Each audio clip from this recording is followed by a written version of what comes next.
بسم الله الرحمن الرحيم. الحمد لله رب العالمين، وبه نستعين، والصلاة والسلام على أشرف الأنبياء والسيد المرسلين، وعلى آله وصحبه ومن تبعهم بإحسان إلى يوم الدين. أما بعد، فأعوذ بالله من الشيطان الرجيم. يا أيها الذين آمنوا قوا أنفسكم وأهليكم نارا. سامعین مکرم، گزشتہ سے پیوستہ ہماری گفتگو ادب و آداب کے متعلق جاری ہے۔ ہم نے سب سے پہلے اللہ رب العزت کے آداب اور اس کے مظاہر کے متعلق تفصیلی گفتگو کی۔ گزشتہ مجالس میں ہم نے رسول اللہ صلی اللہ علیہ وآلہ وسلم کے آداب کے متعلق گفتگو کا آغاز کیا تھا، جس ضمن میں ہم نے یہ بیان کیا تھا کہ آپ صلی اللہ علیہ وآلہ وسلم پر ایمان لانا اور آپ صلی اللہ علیہ وآلہ وسلم کے مقام کو پہچاننا اور آپ کی ہر بات کی تصدیق کرنا، اور اسی طرح آپ کی تعظیم اور توقیر کو بجا لانا اور آپ کی سیرت و صورت کو پڑھنا اور پھر اسے بیان کرنا، یہ آپ کے آداب ہیں۔ وہاں ہم نے یہ بات بھی بیان کی تھی کہ آپ صلی اللہ علیہ وآلہ وسلم سے محبت کرنا اور آپ کی اتباع اور پیروی کرنا اور آپ کو پوری کائنات کے لیے قدوہ اور آئیڈیل اور نمونہ سمجھنا،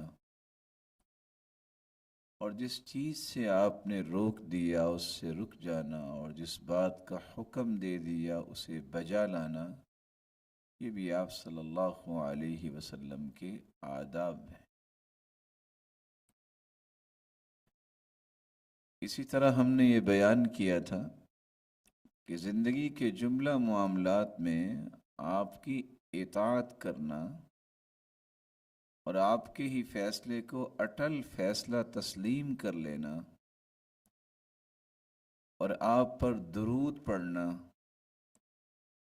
اور آپ کی حرمت اور عزت و ناموس کا دفاع کرنا، یہ آپ کے آداب میں شامل ہے۔ اور آخر میں ہم نے یہ بیان کیا تھا کہ آپ کے اہل بیت سے محبت کرنا اور پھر اہل بیت کے حقوق کو ادا کرنا اور آپ کے صحابہ کرام کے ادب اور آپ کے صحابہ کرام کے ادب و احترام کو بجا لانا اور ان کے ادب میں کسی قسم کی کوئی بھی کمی نہ کرنا، یہ بھی آپ صلی اللہ علیہ وآلہ وسلم کے آداب میں سے۔ آج کی مجلس میں ہم رسول اللہ صلی اللہ علیہ وسلم کے دیگر کچھ آداب کا تذکرہ کریں گے اور ان آداب کے ساتھ ان آداب کے مظاہر کے متعلق بھی گفتگو ہوگی۔ آپ صلی اللہ علیہ وآلہ وسلم کا 15واں ادب یہ ہے کہ آپ کے اخلاقی رویوں کو اپنی زندگی کا حصہ بنانا اور ان اخلاقی رویوں سے متصف ہونا، یہ بھی آپ صلی اللہ علیہ وسلم کے آداب میں سے۔ جب ایک مسلمان کا بیانیہ یہ ہے کہ اس ہستی سے بڑھ کر مخلوق میں سے کوئی ہستی ذات کے اعتبار سے، صفات کے اعتبار سے نہیں، تو پھر اسی ہستی کے اخلاقی رویوں کو اپنی زندگی کے لیے رول ماڈل بنانا، یہ جہاں آپ صلی اللہ علیہ وسلم کا ادب ہے، وہاں ہر مسلمان اور ایمان کے دعوے دار پر واجب بھی ہے۔ رسول اللہ صلی اللہ علیہ وآلہ وسلم کے متعلق سیدنا عبداللہ ابن عمر رضی اللہ تعالی عنہ بیان کرتے ہیں، روایت ہے صحیح بخاری کی 3559، وہ فرماتے ہیں لم یکن النبی صلی اللہ علیہ وسلم فاحشا ولا متفحشا وكان يقول ان من خياركم احسنكم اخلاقا۔ رسول اللہ صلی اللہ علیہ وسلم نے کبھی بھی فحش گوئی نہیں کی، آپ اس کو پسند ہی نہیں کرتے تھے، کسی قسم کی فحاشی کو، بلکہ آپ فرمایا کرتے تھے کہ تم میں سے بہترین وہ ہے جس کا اخلاق اچھا ہے۔ تو بینگ اے مسلم میری اور آپ کی ذمہ داری ہے کہ ہم اپنی زندگی کے بارے میں باقاعدہ ایک چیک لسٹ بنائیں کہ آیا میرا اخلاق بھی اچھا ہے، کہ میری زندگی کے کس زاویے میں اخلاقی گراوٹ موجود ہے، یا فحش گوئی یا ناپسندیدہ حرکات، ناپسندیدہ الفاظ،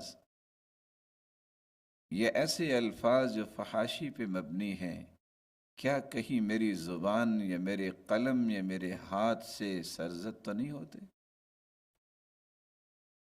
یہ ہے وہ کام کرنے والا جس سے گھر بھی بنتے ہیں، خاندان بھی بنتے ہیں، معاشرے بھی بنتے ہیں، اور قومیں بھی بنتی ہیں۔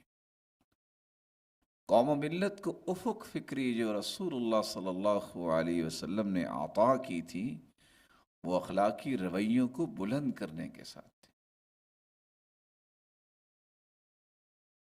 سیدہ عائشہ رضی اللہ تعالی عنہ بیان کرتی ہیں، یہ بھی صحیح بخاری کی روایت ہے 3367، رسول اللہ صلی اللہ علیہ وسلم کے متعلق فرماتی ہے ما خیر رسول اللہ صلی اللہ علیہ وسلم بین امرین الا اخذ ایسرهما ما لم يكن اسما فإن كان اسما كان ابعد الناس منه وما انتقم رسول الله صلى الله عليه وسلم لنفسه إلا أن تنتهك حرمة الله فينتقم لله بها۔ رسول اللہ صلی اللہ علیہ وسلم کو جب دو چیزوں کے درمیان اختیار دیا جاتا تو آپ امت کی آسانی کے لیے دو چیزوں میں سے جو آسان ہوتی اسے اختیار کرتے۔ شرط یہ ہے کہ اس میں کوئی گناہ کی بات نہ ہو، اگر کوئی گناہ کی بات ہوتی تو آپ سب سے زیادہ دور ہونے والے ہوتے۔ اور آپ صلی اللہ علیہ وسلم نے کبھی بھی پوری زندگی، آپ صلی اللہ علیہ وسلم نے کبھی بھی اپنا ذاتی انتقام نہیں لیا۔ ہاں، اللہ عز و جلال کی حرمت کو پامال کیا جاتا تو پھر اللہ عز و جلال کے لیے انتقام لیتے، حرمتوں کی پامالی پر آپ پھر خاموش نہیں رہتے تھے۔ اس حدیث کی روشنی میں بھی مجھے اور آپ کو یہ سوچنا ہے کہ زندگی کے اندر کتنی مرتبہ اللہ عز و جلال کی حرمتوں کو پامال ہوتے دیکھا لیکن غصہ نہیں آیا، غیرت بیدار نہیں ہوئی۔ اس حدیث کی روشنی میں مجھے اور آپ کو یہ سوچنا ہوگا کہ زندگی کے اندر جب بھی دو کام ہمارے سامنے آئے تو ہم نے امت کا خیال کیا یا اپنی خواہش کو ہی بلند رکھا؟ امت کے لیے آسانیاں پیدا کرنا، ان کے لیے راحتوں کو مہیا کرنا، یہ نبوی منہج ہے۔ یسرا ولا تعسرا، بشرا ولا تنفرا، آسانیاں پیدا کرو اور میرے صحابہ مشکلات نہ پیدا کرنا۔ اور صحیح الجامع کی روایت ہے جس کا لب یہ ہے کہ اللہ کے رسول نے دعا کی تھی کہ اے اللہ میری امت پر جو سختیاں کرتا ہے اس پر تو سختیاں فرما، اور جو میری امت کے ساتھ نرمی کا برتاؤ کرتا ہے تو اس کے ساتھ بھی نرمی کا برتاؤ فرما۔ میں زندگی کے کسی زاویے میں ذمہ دار ہوں، گھر بھی ایک مملکت مصغرہ، ایک چھوٹی مملکت ہوتی ہے۔ کیا میرے عائلی زندگی میں رویے نرمی کے ہیں یا سختی کے؟ میں امت کے لیے راحت کا سامان ہوں یا میرا وجود ہی دنیا کے لیے بہت بڑا بوجھ اور وزن کا باعث بنتا ہے؟ یہ مجھے سوچنا ہے، اور مجھے اور آپ کو یہ بھی سوچنا ہے کہ اگر ہمارا بیانیہ یہ ہے کہ ہمارے لیے رول ماڈل رسول اللہ صلی اللہ علیہ وسلم ہیں، تو انہوں نے تو پوری زندگی اپنی ذات کا انتقام نہیں لیا۔ میں نے اور آپ نے زندگی کے کتنے رویوں میں اللہ عز و جلال کی حرمتوں کو پامال ہوتے دیکھا لیکن ہماری غیرت بیدار نہیں ہوئی، ہمیں غصہ نہیں آیا، ہمیں اللہ عز و جلال کی عظمت، رسول اللہ صلی اللہ علیہ وسلم کی عظمت، قرآن اور اسلام اور صحابہ کرام کی عظمت کا خیال نہیں آیا۔ ہاں اگر ہماری ذات کے متعلق کسی نے بات کی تو پھر زمین و آسمان کے قلابے ملانے کے لیے تیار ہو جاتے۔ اس رویے کو بھانپنا اور فوراً درست کرنا یہ ذمہ داری ہے کہ جب تک ہم اپنے ذاتی انتقامات کو نہیں چھوڑتے اور اللہ کی حرمتوں کو پامال ہوتے دیکھ کر ہماری غیرت بیدار نہیں ہوتی، اس وقت تک ہمارا بیانیہ جو ہے اس میں کوئی طاقت اور قوت نہیں ہوگی اور وہ ریکارڈ پہ نہیں ہوگا۔ رسول اکرم صلی اللہ علیہ وآلہ وسلم نے تو اللہ کے لیے انتقام لیا ہے۔ سیدنا ابو سعید خدری رضی اللہ تعالی عنہ بیان کرتے ہیں، اور یہ روایت بھی صحیح بخاری کی ہے 3369، رسول اللہ صلی اللہ علیہ وسلم کے متعلق فرماتے ہیں، كان النبی صلی اللہ علیہ وسلم اشد حیاء من العذراء فی خدرها۔ رسول اکرم صلی اللہ علیہ وسلم کمواری عورت سے بھی زیادہ حیا والے تھے۔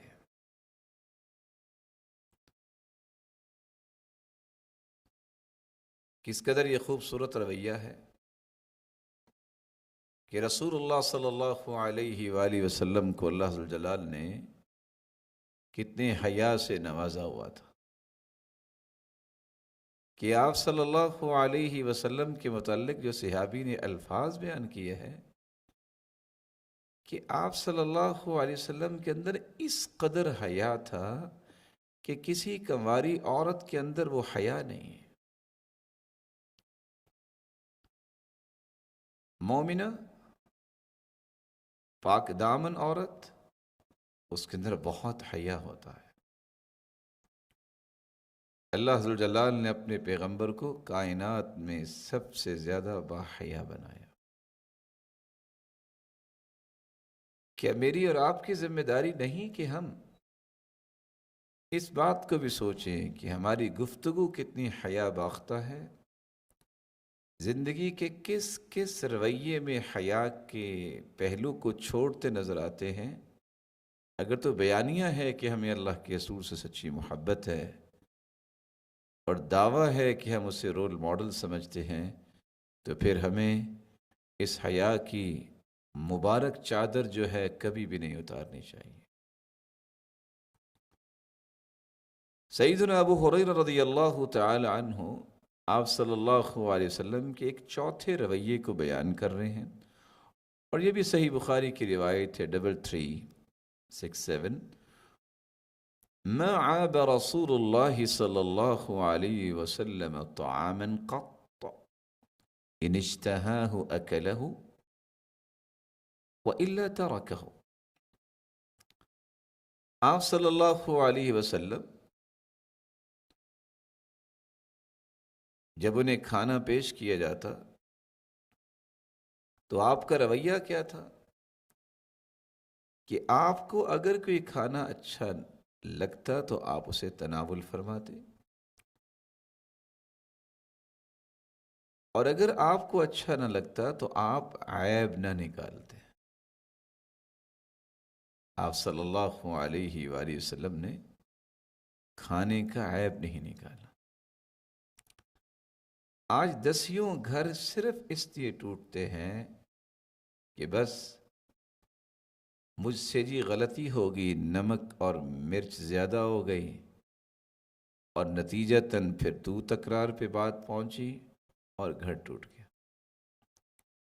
اور کچھ لوگ شاید اس کو بھی بہادری سمجھتے ہیں کہ چونکہ اس میں وہ ریسیپی استعمال نہیں کی گئی جو کرنی تھی، تو برتن کو اٹھا کے صحن کے درمیان میں دے مارتے ہیں. اور کچھ اس طرح کے بھی نالائق واقع ہوئے ہیں کہ انہیں اس بات کی بھی قدر نہیں رہتی کہ انسان کو اپنی تہذیب کی بھی کچھ گہرائیاں اپنے ساتھ رکھنی چاہیے. نہ ان کو کسی بڑے کی حیا، نہ کسی بڑے کا ادب ہوتا ہے. وہ اپنے اس غلط رویے کو کسی کے سامنے بھی پیش کرنے میں کوئی بھی شرم محسوس نہیں کرتے. رسول اللہ صلی اللہ علیہ وسلم نے ایسے رویوں کو رخ دیا ہے، اس لیے آپ صلی اللہ علیہ وسلم نے عیب نہیں لگایا. تو ہمیں بھی اپنی نجی زندگی میں اسی طرح کے رویوں کو اختیار کرنا چاہیے کہ ہم اپنے معیار سے نہ گریں. یہ جو معیارات ہوتے ہیں یہ اصل میں انسان کی داخلی کیفیت کے عکاس ہوتے ہیں کہ شخص کے اندر صلاحیت کیا ہے، یا اس شخص کے اندر اللہ ذوالجلال نے کون سی ایسی خوبی رکھی ہے. اگر عیب ہی عیب ہوں تو اچھل کے وہی باہر آئیں گے.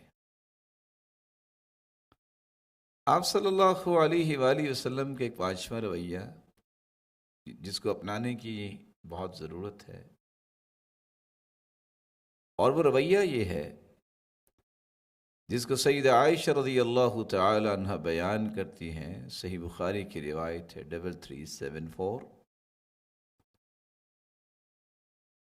كان النبي صلی اللہ علیہ وسلم يحدث حدیثا لو عده العاد لأحصاه. کہ آپ صلی اللہ علیہ وسلم کی گفتگو اس قدر پولائٹ ہوتی، اس قدر ٹھہر ٹھہر کے آپ بات کرتے کہ اگر کوئی شخص آپ کے کلمات مبارکہ کو شمار کرنا چاہتا تو شمار کر سکتا.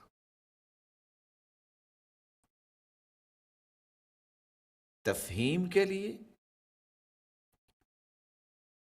اور اپنی بات کسی کے ذہن میں اتارنے کے لیے اور کسی کو اپنائیت دینے کے لیے، کسی کی عزت افزائی کے لیے جتنا آپ پولائٹ بولیں گے اتنا ہی اپنے ان مقاصد کے اندر کامیاب ہوں گے۔ شاید کہ لوگوں نے یہ سمجھ لیا کہ اچھل ابل کر بات کرنے سے شاید لوگ زیادہ سمجھتے ہیں، حالانکہ ایسا نہیں ہے۔ اور یہ بات طے شدہ ہے، الصوت الہادی ابلغ من الصراخ،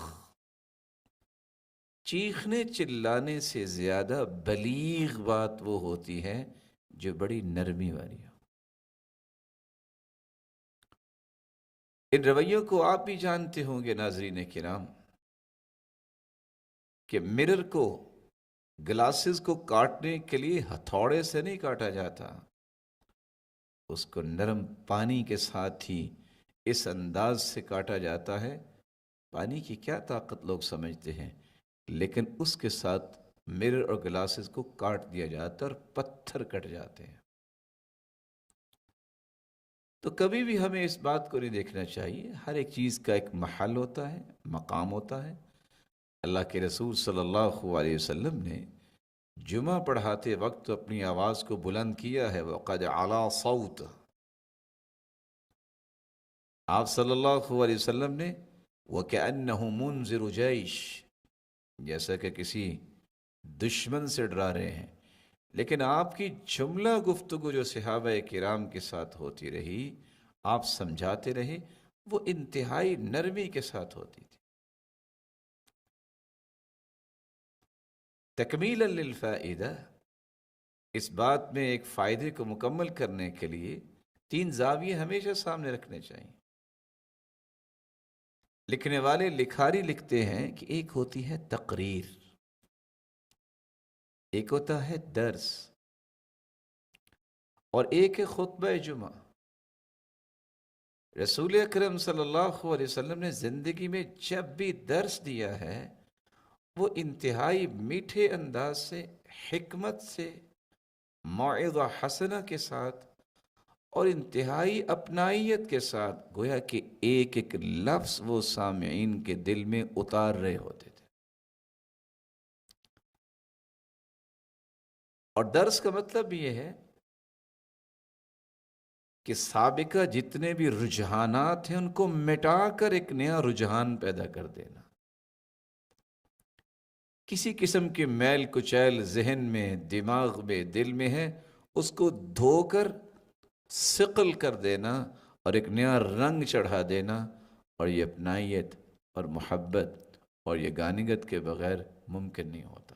جب تک یہ ثابت نہ آپ کر دیں سامع کے دل میں کہ آپ اس کے بڑے خیر خواہ ہیں، سامع کا دل اس وقت تک مکمل انشراح نہیں اس کے اندر ہوتا کہ ہاں اس کی بات کو سننا چاہیے اور سمجھنا چاہیے۔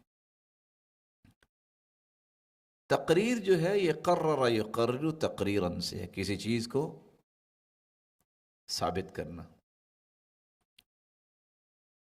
عام طور پہ آپ نے دیکھا ہوگا جب قوم جو ہے وہ تغافل کی نیند سو رہی ہو، اس کی بیداری کو ثابت کرنے کے لیے پھر زوردار رویہ اختیار کیا جاتا ہے کہ قومیں جب سو جائیں تو پھر اپنی نسلوں کو بھی غلامی میں دھکیل دیتی ہیں۔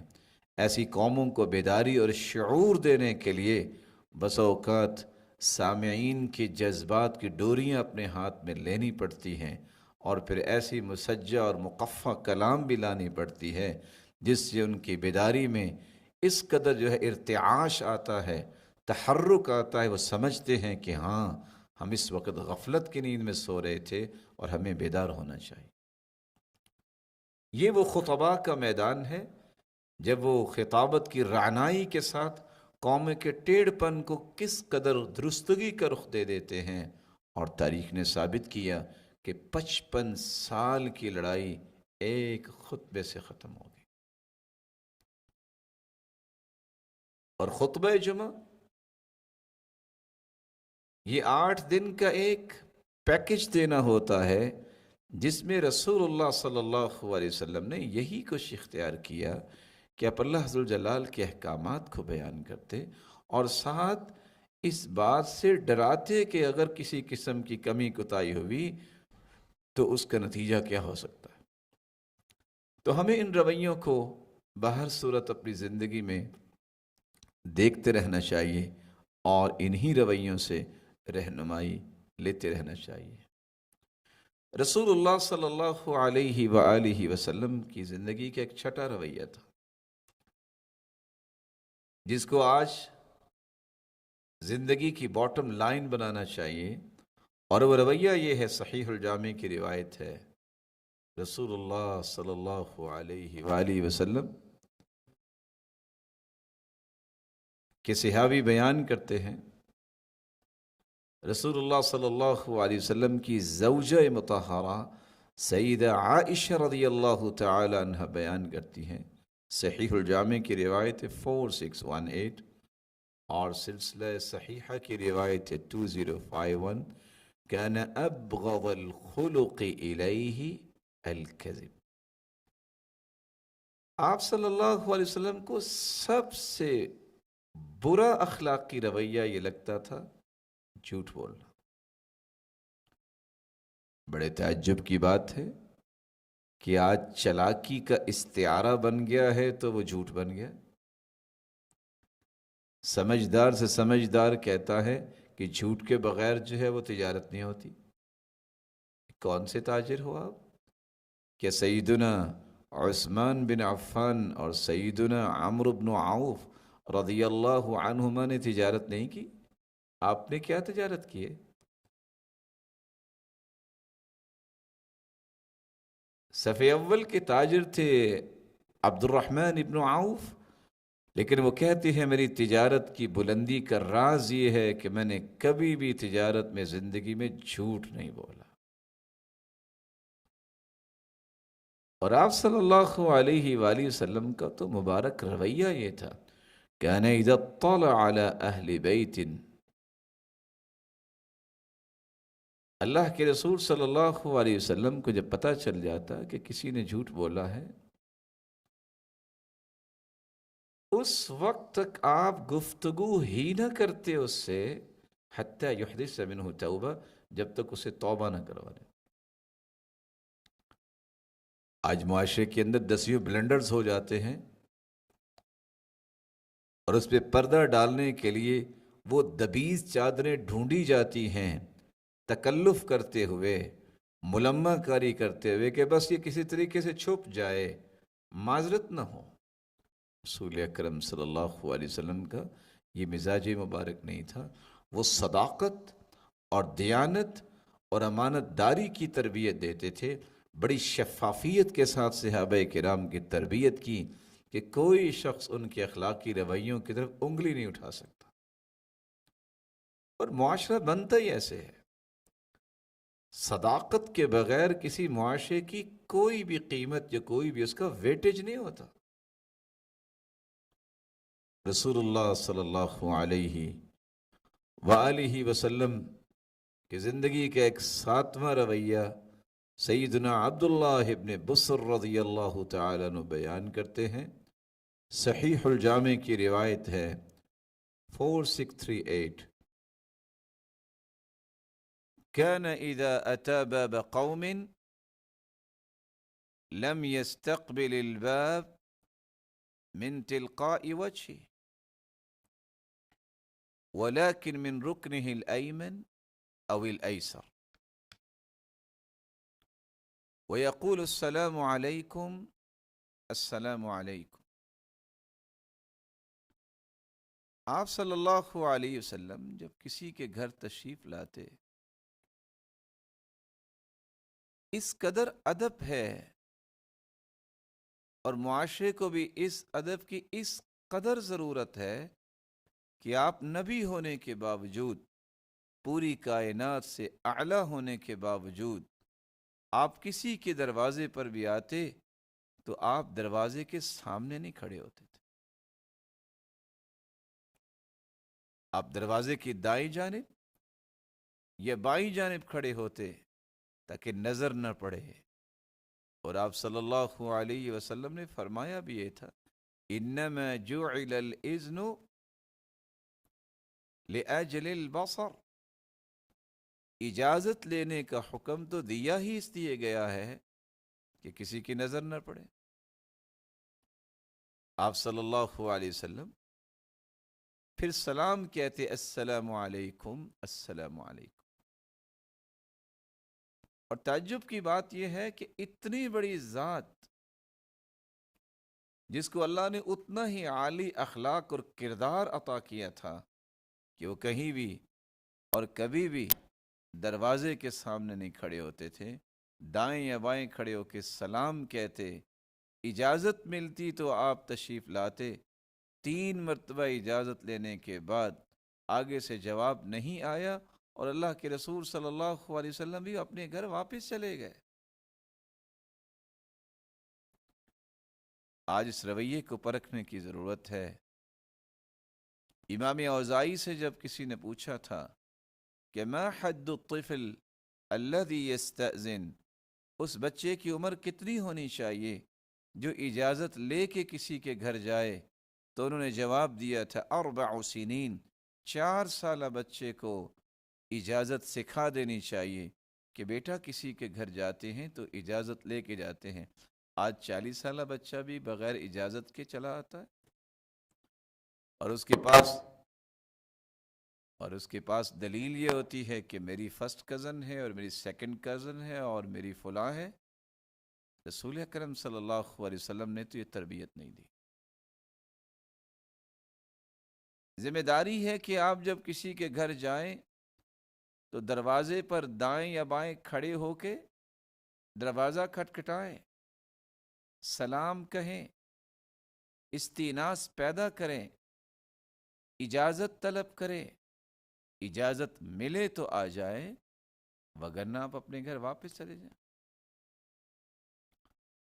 اور اس سے بڑی حیرانگی کی بات یہ ہے کہ آپ صلی اللہ علیہ وسلم نے تو فرمایا کہ الاذن ثلاثا، اجازت 3 مرتبہ ہے.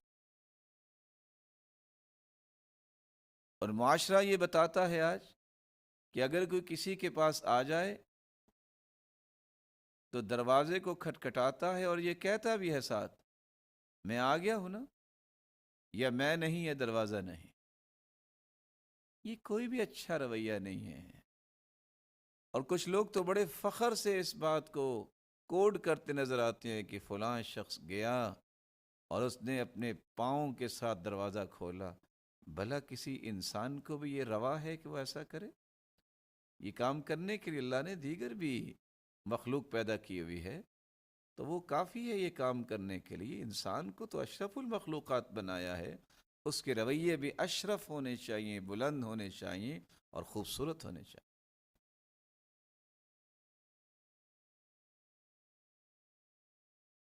وَكَانَ بَابُ النَّبِيِّ صلی اللہ علیہ وسلم يُقْرَعُ بِالْأَظَافِيرِ، ادب کا تقاضا یہ تھا کہ صحابہ آپ کے دروازے کو بھی ناخنوں کے ساتھ کھٹکھٹاتے کہ زیادہ اگر آپ آرام کر رہے ہیں تو آپ کی آرام میں خلل نہ آئے اور یہاں ہاتھ سے بات نہ بنے. تو آپ یہ سن کے حیران ہوں گے کچھ لوگ اندر تو نہیں جوتی پھینک سکتے، وہ دروازے پہ اپنا شوق پورا کر لیتے. بھلا یہ کشید کیے گئے سارے طریقے، اس پہ جتنی صلاحیت لگاتے ہیں، اگر وہ صرف اللہ کے رسول کے رویے کو پڑھ لیں اور سمجھ لیں تو اللہ بھی خوش، اللہ کے رسول کی سنت کا اجر بھی انہیں ملے گا اور دنیا بھی ان کی تعریف کرے گی. بصورت دیگر وہ انسان دنیا میں دھتکارا جاتا ہے اور قیامت کو اگر توبہ نہیں کرے گا تو کتنی محرومیوں کا اسے سامنا کرنا پڑے گا. آپ صلی اللہ علیہ وسلم کی زندگی کے ایک 8واں رویہ ہے، ایک ایسا اخلاقی رویہ جسے ہمیں یاد رکھنا چاہیے. اور میں یہ سمجھتا ہوں کہ یہ رویہ بھی آج امت بھول رہی ہے، اسے یاد کروانا ضروری ہے. صحیح الجامع کی روایت ہے 4640 اور سلسلہ صحیحہ کی روایت ہے 265. روایت کرنے والی ہیں سیدہ عائشہ رضی اللہ تعالی عنہ، وہ فرماتی ہے کان اذا اتاہ الامر یسر بہ قال الحمد للہ الذي بنعمته تتم الصالحات۔ آپ صلی اللہ علیہ وسلم کو جب کوئی خوشی ملتی، کان اذا اتاہ الامر یسرہ، جو اللہ کے رسول کو خوش کرتی بات، آپ اس پر کہتے الحمدللہ الذی بنعمتی تتم الصالحات، تمام تعریفیں اللہ ذو الجلال کے لیے ہیں جس کی نعمت کے ساتھ ہی کوئی کام مکمل ہوتا ہے، اس کی توفیق سے سب کچھ ہوا۔ وَإِذَا أَتَاهُ الْأَمْرُ يَكْرَهُهُ، اور اگر کوئی چیز ناپسندیدہ ہوتی تو آپ صلی اللہ علیہ وآلہ وسلم یہ کہتے الحمدللہ علی کل حال، ہر حال میں اللہ ذوالجلال کی ہی تعریف ہے۔ اور ابو بکر رضی اللہ تعالی عنہ روایت کرتے ہیں، صحیح الجامع کی روایت 4701، کہ آپ صلی اللہ علیہ وسلم کا یہ طریقہ تھا، کان اذا جاءہ امر یسر بہ خر ساجدا شکرا للہ تعالی۔ آپ صلی اللہ علیہ وسلم کو جب خوشی میسر آتی تو آپ اللہ ذو الجلال کے سامنے سجدہ ریز ہو جاتے اللہ کا شکر ادا کرنے کے لیے۔ خوشی اور غمی میں انسان کی عقل، انسان کی فہم، انسان کے ایمان، انسان کی صلاحیت کی پیمائش ہوتی ہے۔ آج چونکہ معاشرے کے اندر سارے کے سارے میئرز ہی خلط ملط ہو گئے، اس لیے یہ سارے میئرز نظر نہیں آتے۔ جب کسی کو خوشی ملتی ہے، پہلی صف میں بیٹھنے والا بھی اپنے کسی بچے اور بچی کی شادی کرتا ہے تو وہاں بھی یہی ادھم مچا ہوتا ہے، کوئی رقص کر رہا ہے، کوئی نہ جانے کیا کچھ کر رہا ہے۔ بھلا نماز اور روزہ، اس کے ساتھ رسول اللہ صلی اللہ علیہ وسلم کے بتائے ہوئے اور سکھائے ہوئے اور دکھائے ہوئے اخلاقی رویوں کی ضرورت نہیں ہے؟ اور مجھے تو اس بات پہ تعجب ہوتا ہے، آگے سے آرگومنٹس یہ ہوتے ہیں بس جی بچے ہیں۔ بھلا کوئی بچوں کی بھی شادی کرتا ہے؟ اس کو جوان سمجھا ہے تم نے، سمجھدار سمجھا ہے تو شادی کر رہے ہو نا۔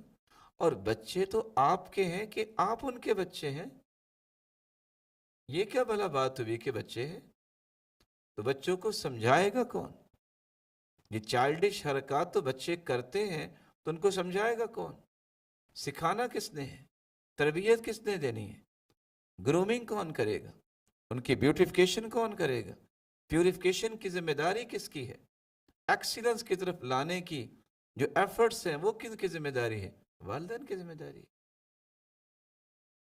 اذا كان رب البيت بالدف ضاربا فشيمة اہل البيت كلهم الرقص، جب باپ دف بجانے والا ہو تو اولاد پھر رقص ہی کر سکتی ہے نا۔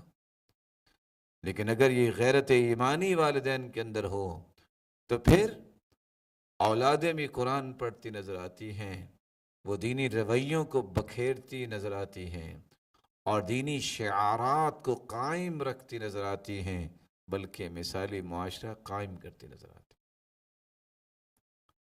سیدنا حذیفہ رضی اللہ تعالی عنہ بیان کرتے ہیں، یہ روایت بھی صحیح الجامع کی ہے 4703 اور صحیح ابی داود کی ہے 1192، کان اذا حزبہ امر صلی، آپ صلی اللہ علیہ وسلم کو جب بھی کوئی پریشانی ہوتی،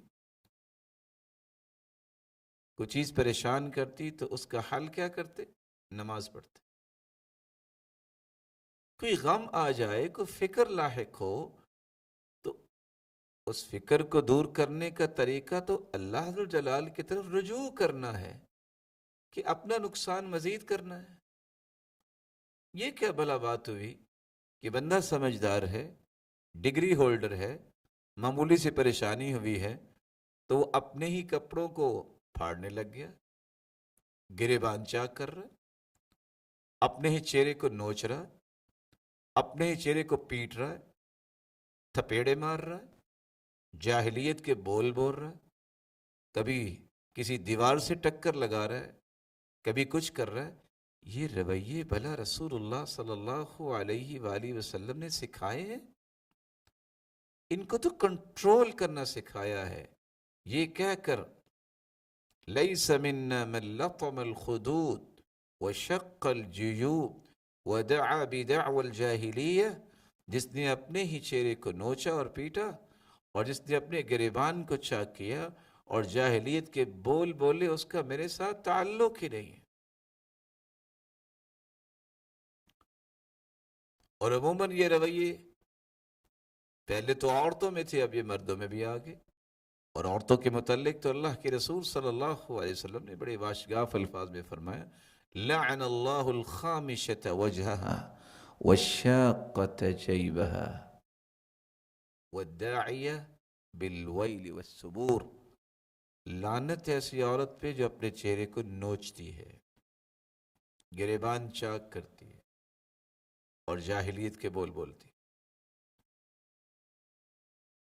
رسول اللہ صلی اللہ علیہ وآلہ وسلم نے یہ جو 10 رویے پیش کیے ہیں، اگر ان 10 اخلاقی رویوں کو میں اور آپ اختیار کر لیں تو ہم اخلاقیات کی اس بلندی پہ جا سکتے ہیں جس بلندی سے ہمیں ہر چیز بڑی صاف اور شفاف نظر آئے گی۔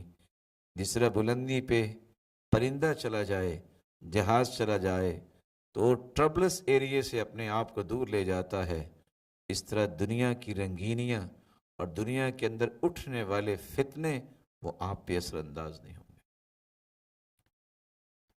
اور ایک خوبصورت اخلاقی رویہ جس کی قوم کو بڑی ضرورت ہے، اور نہ جانے قوم اس کو کتنا غیر ضروری سمجھ بیٹھی ہے، اور وہ رویہ یہ ہے، آپ صلی اللہ علیہ وسلم نے امت کے اندر اتحاد، اتفاق، یگانگت، محبت، الفت، اجتماعیت کو پیدا کرنے کی کوشش بھی کی، کر کے بھی دکھایا، فرامین بھی جاری کیے۔ صحیح الجامع کی روایت ہے 4500، آپ صلی اللہ علیہ وسلم نے فرمایا تھا فَإِنَّ الْبَرَكَ مَعَ الْجَمَاعَةِ، اگر تو برکتیں چاہتے ہو تو پھر اتحاد و اتفاق اور جماعت بندی میں یہ برکتیں نصیب ہوں۔ اور دوسری روایت کے الفاظ سے 4501 فَإِنَّ الْبَرَكَ فِي الْجَمَاعَةِ،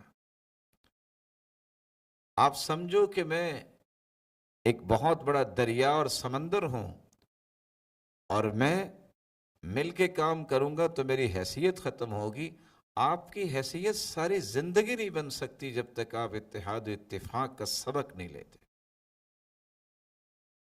بڑے بڑے 30 مارخہ دنیا میں آئے اور اسلامی نظام سے اعراض کیا انہوں نے، اور تاریخ نے انہیں عبرت بنا دیا، ان کی کوئی حیثیت اور کوئی ویٹیج نہیں رہا۔ سبب کیا ہے؟ انہوں نے رسول اللہ صلی اللہ علیہ وسلم کے فرامین سے روح گردانی کی تھی۔ اور شاید ایسے مسکینوں کو یہ بات یاد ہونی چاہیے جو اتحاد و اتفاق کو پارا پارا کرنے کی ہر وقت کوششیں کرتے ہیں، وہ لن ترانیاں کرتے ہیں۔ ید اللہ مع الجماعہ، اللہ ذوالجلال کا ہاتھ ہوتا ہے جماعت کے ساتھ۔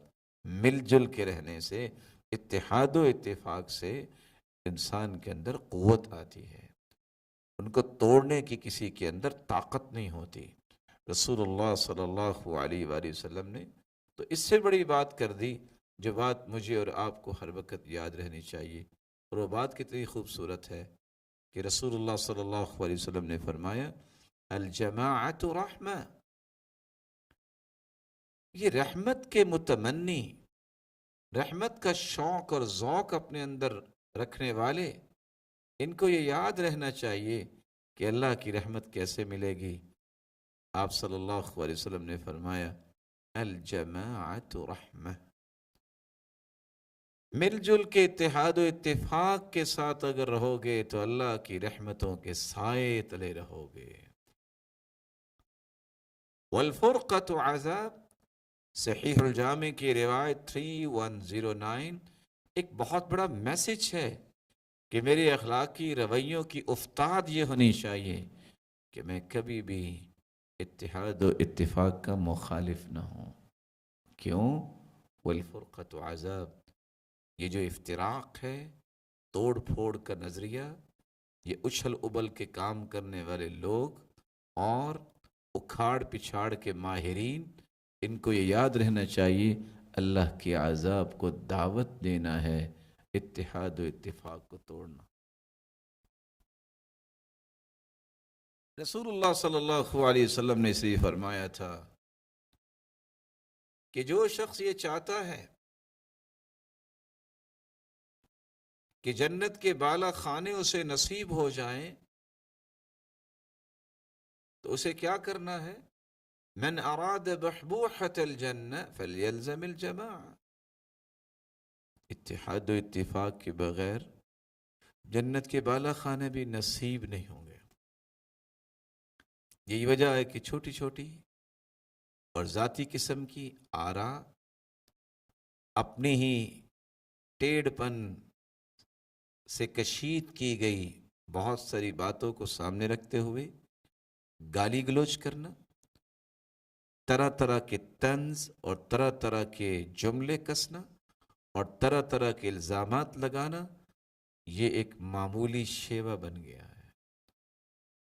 اور شعب الایمان کی روایت 8959، ابو الدرداء رضی اللہ تعالی عنہ فرماتے ہیں وَإِنَّ أَوَّلَ نِفَاقِ الْمَرْءِ طَعْنُهُ عَلَى إِمَامِهِ، اس دن اس بندے کی منافقت شروع ہو جاتی ہے جو اپنے امام اور حاکم وقت پر، جو نیک انسان ہے، اس پر طعن و تشنیع شروع کرتا ہے، اس دن اس کے نفاق کا آغاز ہو جاتا. اللہ عز و جلال ان اخلاقی رویوں کو سیکھنے کی توفیق عطا فرمائے. آپ صلی اللہ علیہ وآلہ وسلم کے آداب میں سے ایک 16واں ادب یہ ہے کہ آپ صلی اللہ علیہ وسلم کو آخری پیغمبر تسلیم کیا جائے. رسول اکرم صلی اللہ علیہ وآلہ وسلم جہاں 1,24,000 پیغمبروں کے سرتاج ہیں، وہاں وہ آخری پیغمبر ہیں، وہ خاتم النبیین ہیں. شریعت کے اس بیانیے کو سمجھنے کے لیے 5 زاویوں کو سامنے رکھنا ضروری ہے. پہلا زاویہ یہ ہے کہ اللہ رب العزت نے جب خبر دے دی ہے ما كان محمد ابا احد من رجالكم ولكن رسول الله وخاتم النبيين وكان الله بكل شيء عليما وكان الله بكل شيء عليما. اللہ کی رسول صلی اللہ علیہ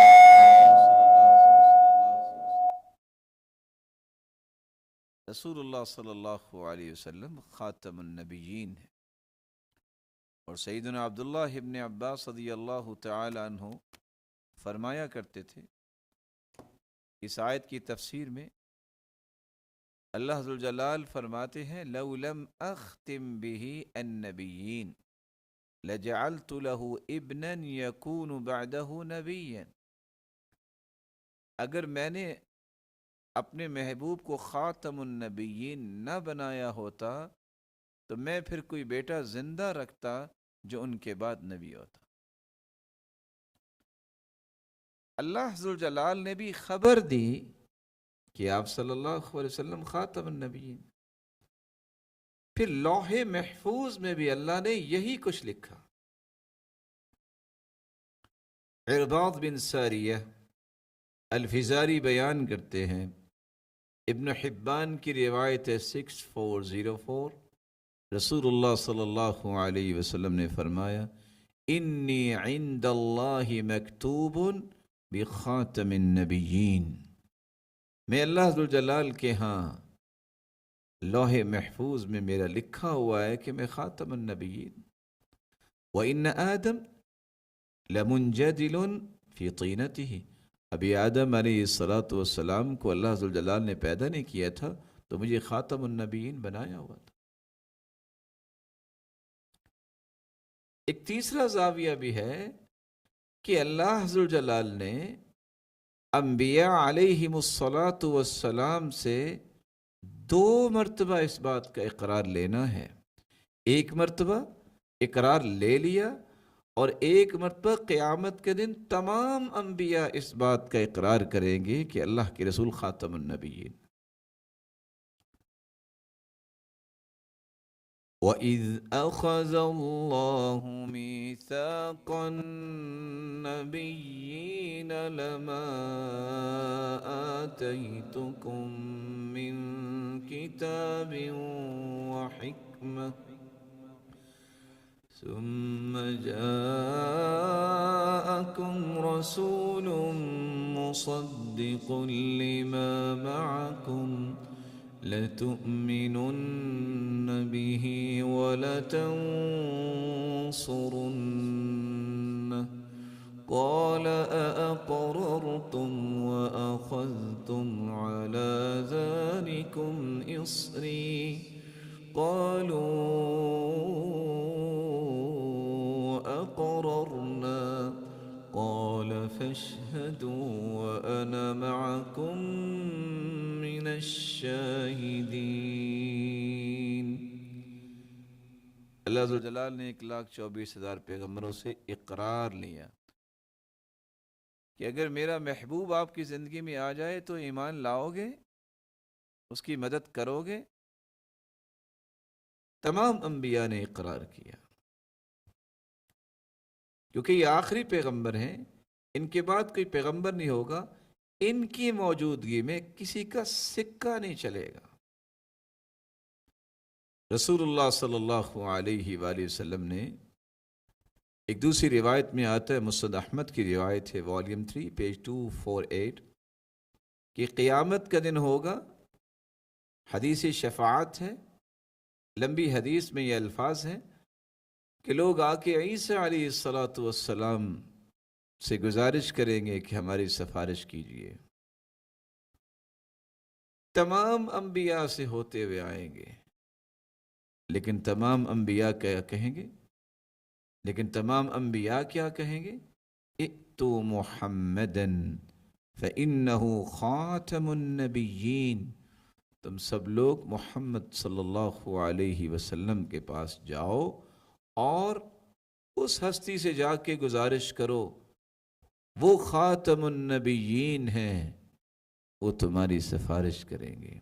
فإنہ قد حضر اليوم وقد غفر له ما تقدم من ذنبه وما تأخر۔ اللہ ذوالجلال نے اس ہستی کی اگلی پچھلی خطاؤں کو معاف کیا ہوا ہے، تو رسول اکرم صلی اللہ علیہ وسلم قیامت کے دن بھی تمام انبیاء سے اس بات کا اقرار کروائیں گے۔ جس کی ختم نبوت پہ اللہ ذوالجلال نے وحی اتاری، لوح محفوظ میں لکھا، تمام انبیاء سے دنیا میں بھی تمام انبیاء سے اللہ ذوالجلال نے قیامت سے پہلے بھی اقرار لیا اور قیامت کو بھی اقرار لیا جائے گا۔ لوگوں کو انبیاء کہیں گے کہ اس ہستی کے پاس جائیں جس ہستی کو اللہ نے خاتم النبیین بنایا۔ اور آپ صلی اللہ علیہ وآلہ وسلم بیان کرتے ہیں کہ صرف انبیاء ہی نہیں بلکہ قیامت کا دن ہوگا، پوری کائنات جب انبیاء علیہم السلام سے ہوتے ہوئے رسول اللہ صلی اللہ علیہ وآلہ وسلم کے پاس آئے گی اور آ کے پوری کائنات سے بھی اللہ ذو الجلال یہ اعتراف کروائیں گے۔ آپ صلی اللہ علیہ وآلہ وسلم نے فرمایا انبیاء سے ہوتے ہوئے پوری کائنات آدم علیہ الصلوۃ والسلام سے لے کر قیامت تک آنے والی آدمیت اور انسانیت پھر میرے پاس آئے گی اور آ کے اس بات کو پیش کرے گی، انت یا رسول اللہ، یا انت رسول اللہ صلی اللہ علیہ وسلم وخاتم النبیین، آپ اللہ کے رسول بھی ہیں اور خاتم النبیین بھی ہیں، آپ ہماری سفارش کیجیے۔ پھر آپ صلی اللہ علیہ وسلم سفارش کریں گے، شفاعت کریں گے، اور تب جا کے لوگوں کا حساب شروع ہوگا۔ آپ کی ختم نبوت کا اعتراف 2 مرتبہ انبیاء سے، پوری کائنات سے، پھر لوح محفوظ میں، اور اللہ ذوالجلال کا وحی اتارنا، اور چھٹا زاویہ یہ ہے کہ آپ صلی اللہ علیہ وسلم نے متعدد روایات میں صحابہ کرام کو خبر دی۔ ثوبان رضی اللہ تعالی عنہ فرماتے ہیں، سنن نبی داود کی روایت ہے 4252، وَأَنَا خَاتَمُ النَّبِيِّينَ لا نبی بعدی، میں خاتم النبیین ہوں، میرے بعد کوئی نبی نہیں آئے گا۔ وَلَا تَزَالُ طَائِفَةٌ مِّنْ أُمَّتِي ظَاهِرِينَ عَلَى الْحَقِّ لَا يَضُرُّهُمْ مَنْ خَالَفَهُمْ حَتَّى يَأْتِيَ أَمْرُ اللَّهِ، ایک ایسی جماعت میری امت میں سے حق پر ہمیشہ قائم رہے گی، دنیا جہان اس کی مخالفت کرے اسے کوئی پریشانی نہیں ہوگی یہاں تک کہ قیامت آ جائے۔ اور جابر بن عبداللہ رضی اللہ تعالی عنہ سے روایت ہے، سنن دارمی کی روایت 49، رسول اللہ صلی اللہ علیہ وسلم نے فرمایا انا قائد المرسلین ولا فخر، میں تمام انبیاء اور رسل کا قائد اور لیڈر ہوں، لیکن فخر نہیں کرتا، کیونکہ فخر میرے مالک کو پسند نہیں۔ وانا خاتم النبیین ولا فخر، میں خاتم النبیین ہوں اور مجھے اس پر بھی فخر نہیں۔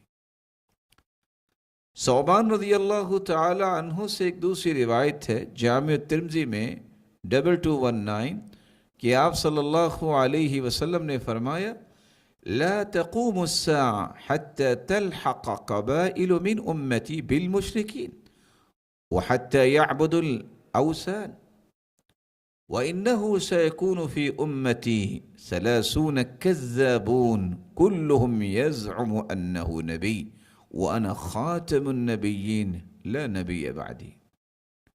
آپ صلی اللہ علیہ وآلہ وسلم نے فرمایا اس وقت قیامت قائم نہیں ہوگی جب تک میری امت میں سے بعض قبائل مشرکوں کے ساتھ مل جائیں گے اور وہ بتوں کی پوجا کریں گے۔ یہ روایت جامع ترمذی کی لوگوں کے لیے بہت بڑی دلیل ہے جو لوگ جھانسا دیتے ہوئے کہتے ہیں کہ اس امت میں تو کوئی شرک نہیں ہوگا، اس لیے کسی کو مشرک نہیں کہا جا سکتا۔ اللہ کے رسول صلی اللہ علیہ وسلم نے فرمایا ہے کہ کتنے قبائل جو ہیں وہ مشرکوں کے ساتھ مل جائیں گے۔ پھر آپ نے فرمایا کہ میری امت میں سے 30 لوگ جو ہیں کذاب جھوٹے اس بات کا دعویٰ کریں گے کہ وہ نبی ہیں، جبکہ وَأَنَا خَاتَمُ النَّبِيِّينَ لَا نَبِيَّ بَعْدِي، میرے بعد کوئی نبی نہیں آئے۔ صحیح بخاری کی ایک چوتھی روایت ہے 3535 جس میں ابو ہریرہ رضی اللہ تعالی عنہ بیان کرتے ہیں رسول اللہ صلی اللہ علیہ وسلم نے فرمایا میری مثال تو ایسی ہے انبیاء کے ساتھ کہ ایک شخص نے ایک گھر بنایا، اسے بہت خوبصورت بنایا، لیکن ایک اینٹ اس میں باقی رکھی گھر کے ایک زاویے میں۔ لوگ اس گھر کا چکر لگاتے ہیں اور اس کی تعریف کرتے ہیں، اور کیا کہتے ہیں کہ یہ گھر کتنا اچھا ہے،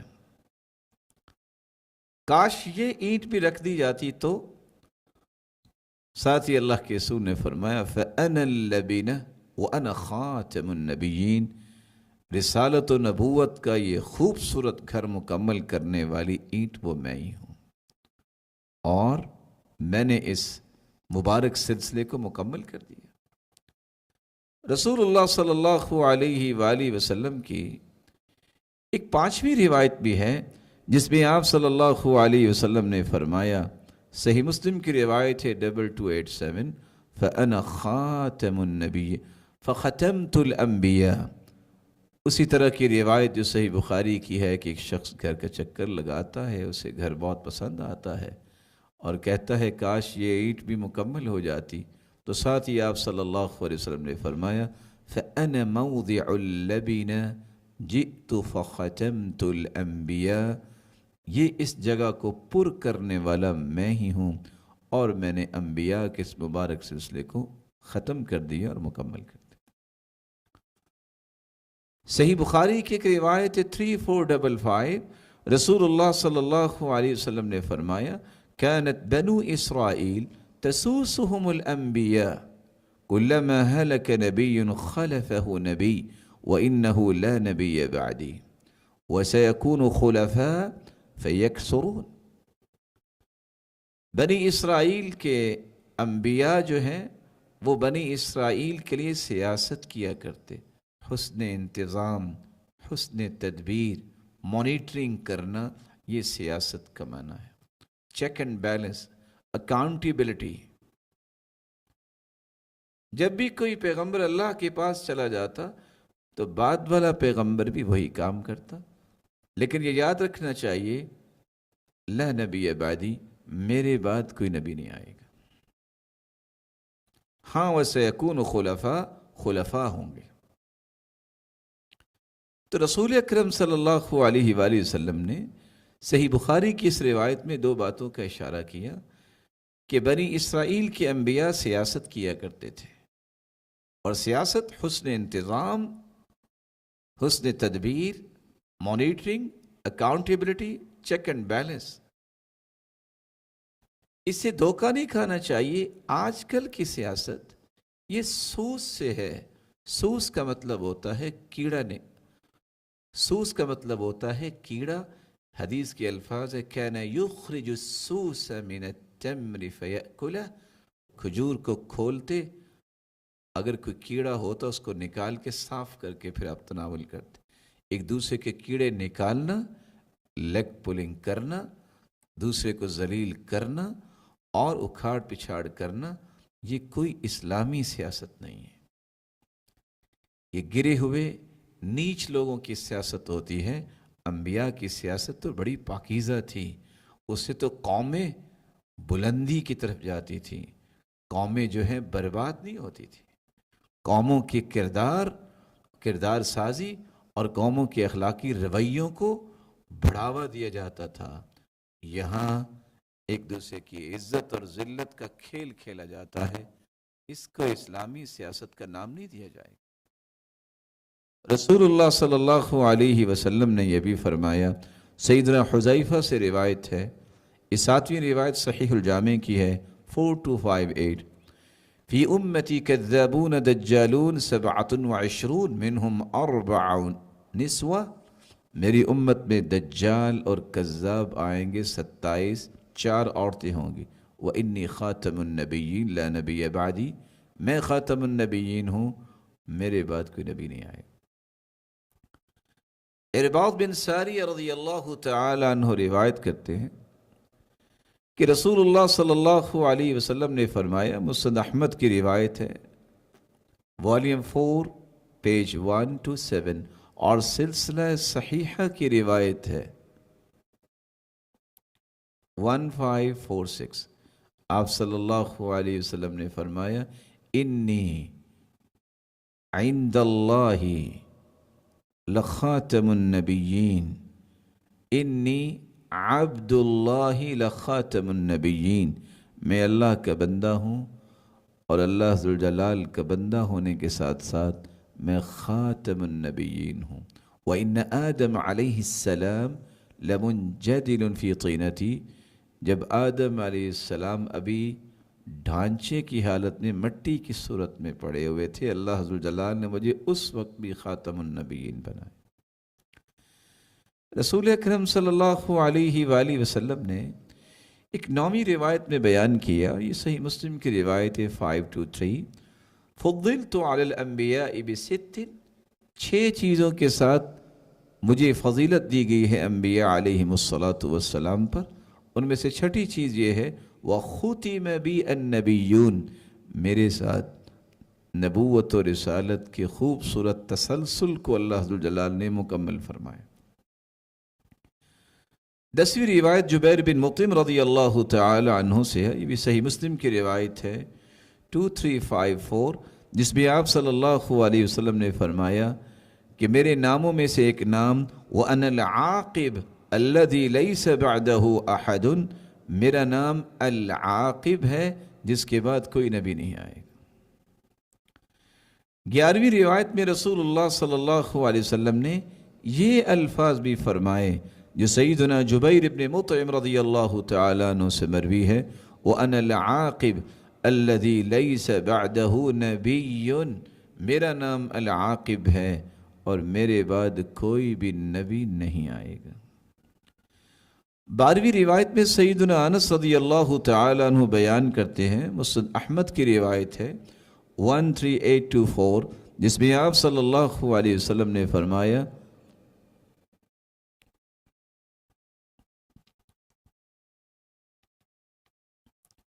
ان الرسالة والنبوة قد انقطعت،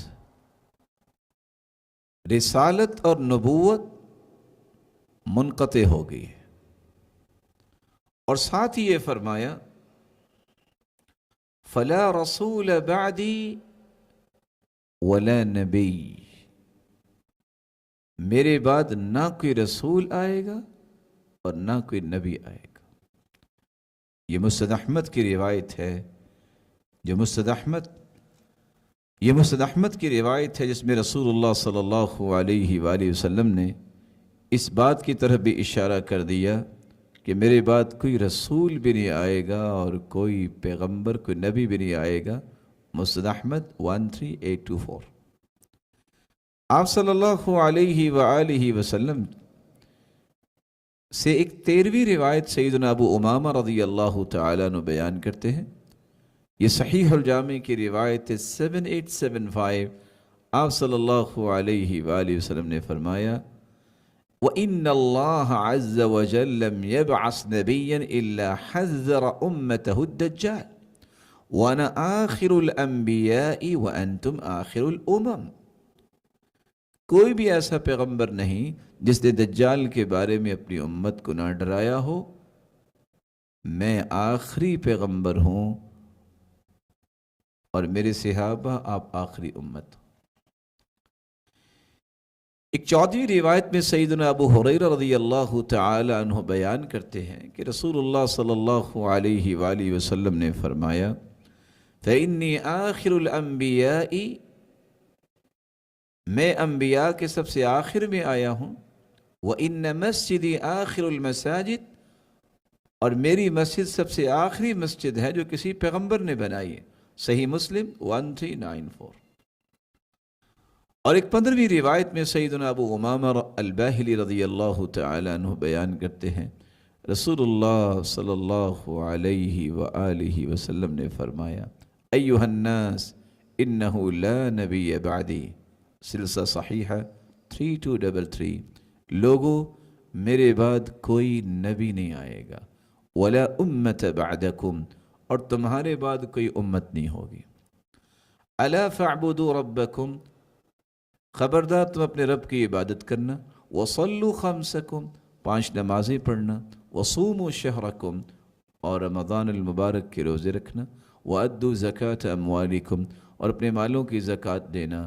طیبۃ بها انفسکم، دل کی خوشی سے. واطیعوا ولاة امرکم، اور اپنے حکمرانوں کی اطاعت کرنا. تدخلوا جنت ربکم، تم اپنے رب کی جنت میں داخل ہو جاؤ گے.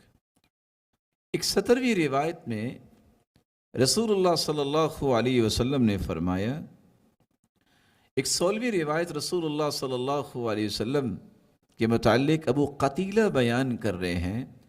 یہ روایت سلسلہ صحیحہ کی ہے 3233، جس میں آپ صلی اللہ علیہ وسلم نے حجۃ الوداع کے موقع پر صحابہ کرام کو فرما رہے ہیں لا نبی بعدی، میرے بعد کوئی نبی نہیں آئے گا، ولا امت بعدکم، اور تمہارے بعد کوئی امت نہیں ہوگی۔ رسول اللہ صلی اللہ علیہ وآلہ وسلم کے صحابی ابو الدرداء رضی اللہ تعالی عنہ ایک 17ویں روایت بیان کرتے ہیں کہ آپ صلی اللہ علیہ وسلم نے فرمایا انا حظکم من الانبیاء وانتم حظی من الامم، میں انبیاء میں سے تمہارا حصہ اور تم امتوں میں سے وہ حصہ ہو جو میرے حصے میں آئے۔ تو انبیاء میں سے آخری چیز جو اللہ ذوالجلال نے مبارک سلسلہ نبوت اور رسالت کا شروع کیا، صحیح الجامع کی روایت ہے 2307، میں وہ حصہ آپ کے نصیب میں ہوا ہوں جو سب سے آخر میں ہوں، اور امتوں میں سے آپ لوگ جو ہو وہ میرے حصے میں آئے۔ 18ویں روایت میں سیدنا عبداللہ ابن ثابت رضی اللہ تعالی عنہ بیان کرتے ہیں، مسند احمد کی روایت ہے والیوم 4 پیج 256، رسول اللہ صلی اللہ علیہ وآلہ وسلم جب ان کے پاس عمر رضی اللہ تعالی عنہ تشریف لائے اور کہا کہ بنی قریظہ کا ایک بھائی، میں ان کے پاس گیا تھا، اس نے تورات سے میرے لیے کچھ کتابیں جمع کی، میں آپ کے سامنے پیش نہ کروں؟ آپ صلی اللہ علیہ وسلم کا چہرہ انور متغیر ہو گیا۔ تو عبداللہ بن ثابت کہتے ہیں میں نے کہا عمر آپ دیکھ نہیں رہے کہ اللہ کے رسول صلی اللہ علیہ وسلم کا چہرہ انور کیسا ہو گیا؟ تو فوراً سیدنا عمر رضی اللہ تعالیٰ عنہ فرمانے لگے رضینا باللہ تعالی ربا وبالاسلام دینا وبمحمد رسولا، ہم راضی ہو گئے اللہ کو رب مان کے، دین کو اپنے لیے دستور حیات مان کے، اور اللہ کے رسول کو اپنے لیے سچا مرشد اور ہادی اور رسول مان کے۔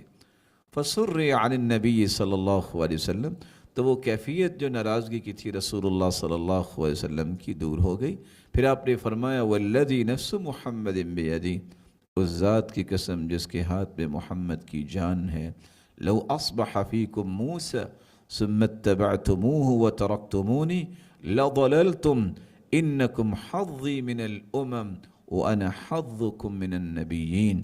اگر آج موسیٰ علیہ السلام بھی تشریف لے آئے، تم اس پیغمبر کی اتباع کرو اور مجھے چھوڑ دو تو تم صراط مستقیم سے گمراہ ہو جاؤ گے۔ میں ہوں انبیاء میں سے وہ باقی حصہ جو تمہارے حصے میں آیا ہوں، اور تم امتوں میں سے وہ حصہ ہو جو میرے حصے میں آئے۔ عصبہ بن مالک بیان کرتے ہیں رسول اللہ صلی اللہ علیہ وسلم نے فرمایا، صحیح الجامع کی روایت ہے 5284، لو کان بعدی نبی لکان عمر بن الخطاب، اگر میرے بعد کوئی نبی ہوتا تو وہ عمر ہوتا۔ اور 20ویں روایت میں جابر بن عبداللہ رضی اللہ تعالی عنہ بیان کرتے ہیں کہ رسول اللہ صلی اللہ علیہ وسلم نے سیدنا علی رضی اللہ تعالی عنہ سے فرمایا تھا، جامع ترمذی کی روایت ہے 3730، انت منی بمنزلۃ ہارون من موسیٰ الا انہ لا نبی بعدی، تیرا مقام میرے نزدیک وہی ہے جس طرح ہارون کا مقام موسیٰ علیہ السلام سے تھا، لیکن میرے بعد نبی کوئی نہیں آئے گا۔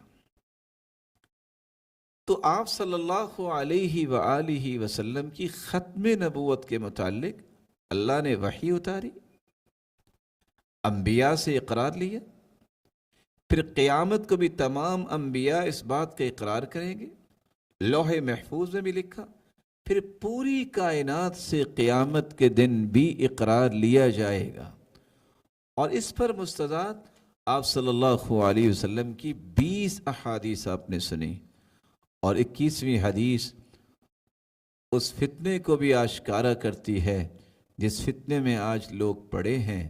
سیدنا حذیفہ رضی اللہ تعالی عنہ روایت کرتے ہیں، مسند احمد کی روایت ہے والیوم 5 پیج 396، رسول اللہ صلی اللہ علیہ وسلم نے فرمایا تھا فی امتی کذابون دجالون 27 منهم 4 نسوة وإني خاتم النبيين لا نبی بعدی.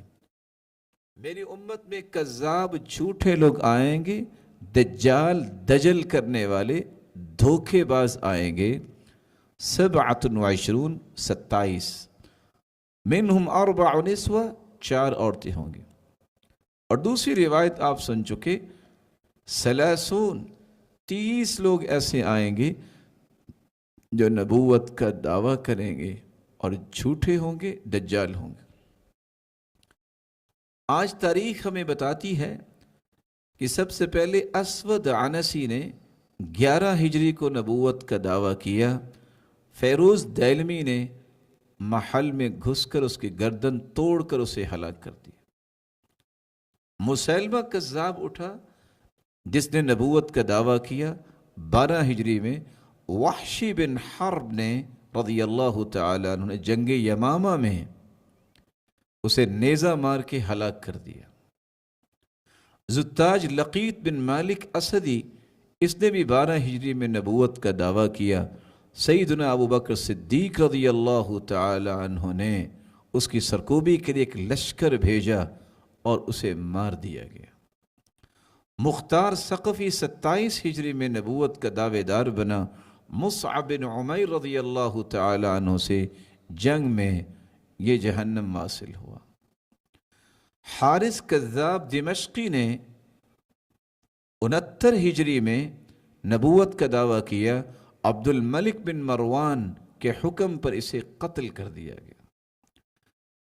مغیرہ بن سعید عجلی نے 119 ہجری میں نبوت کا دعویٰ کیا. امیر عراق خالد بن عبداللہ قسری نے اسے زندہ جلا کے مار دیا. بیان بن سمعان تمیمی یہ بھی اسی سال 119 ہجری میں اس نے نبوت کا دعویٰ کیا. اس کو بھی امیر عراق خالد بن عبداللہ قسری نے زندہ جلا کے راکھ بنا دیا. ابو منصور عجلی اس نے بھی نبوت کا دعویٰ کیا. ہشام کے دور میں عراق کے حکمران یوسف بن عمر ثقفی جو 127 ہجری کو فوت ہوئے ہیں انہوں نے اس کو پھانسی دے کر جہنم واصل کیا تھا. حسن بن ابو منصور عجلی یہ وہی شخص ہے جس کے باپ نے دعویٰ کیا تھا. باپ کے بعد بیٹے نے نبوت کا دعویٰ کیا تو اس کو مہدی نے سولی پہ لٹکا کے امت کی جان اس سے چھڑا دی. اسحاق اخرس نے 135 ہجری کو نبوت کا دعویٰ کیا. ابو جعفر منصور کی فوج سے شکست کھا کر یہ ہلاک ہو گیا. استاد سیس خراسانی جو ہے 154 ہجری میں خازم بن خزیمہ نے اس کو گرفتار کیا جب اس نے نبوت کا دعویٰ کیا اور اس کی گردن اڑا دی. حارث کذاب دمشقی جو 69 ہجری کو اس نے نبوت کا دعویٰ کیا عبد الملک بن مروان کے حکم پر قتل کیا گیا. مقن خراسانی اس نے بھی نبوت کا دعویٰ 163 ہجری میں کیا. اس کا قلع کما کرنے کے لیے اس کا محاصرہ کیا گیا لیکن اس نے خود ہی زہر پی کے اپنی جان مار لی. ابو خطاب اسدی اس نے بھی نبوت کا دعویٰ کیا. منصور کے دور حکومت میں عیسیٰ بن موسیٰ عباسی جو 167 کو فوت ہوئے ہیں انہوں نے اس کو سولی پہ چڑھا دیا اور امت کو سکون عطا کیا. صالح بن طریف برغواتی نے 175 ہجری کو نبوت کا دعویٰ کیا. کچھ عرصے کے بعد یہ اپنے بیٹے کو اپنا جانشین بنا کر روپوش ہو گیا اور دنیا میں نظر نہیں آیا. بابک بن عبداللہ جس نے 222 ہجری میں نبوت کا دعویٰ کیا خلیفہ معتصم کے حکم پر اس کا ایک ایک عضو کاٹ کر اسے مار دیا گیا اور امت کو اس کے فتنے سے بچا لیا گیا. علی بن محمد خارجی نے 270 ہجری میں نبوت کا دعویٰ کیا. خلیفہ معتمد کے دور میں موفق نے اس کا سر کاٹ کر نیزوں پہ چڑھا دیا اور اس کے فتنے سے امت کو بچایا. ابو سعید حسن بن بحرام قرمتی نے 301 ہجری میں نبوت کا دعویٰ کیا اور پھر اپنے غلام ثقلبی کے ہاتھوں ہی حمام میں جہنم واصل ہوا۔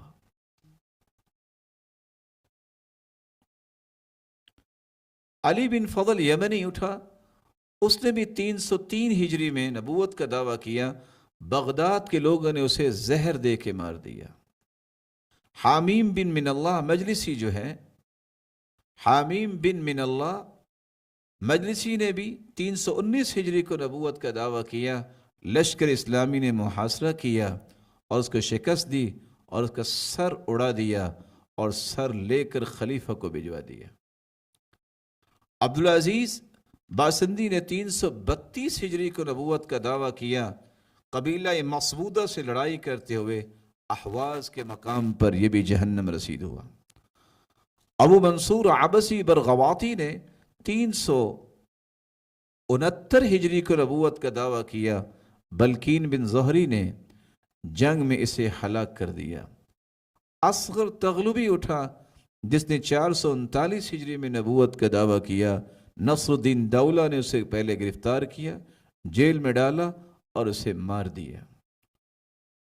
بہا فرید نیشا پوری نے 442 کو نبوت کا دعویٰ کیا، ابو مسلم خراسانی نے تلوار سے اس کا سر اڑا دیا۔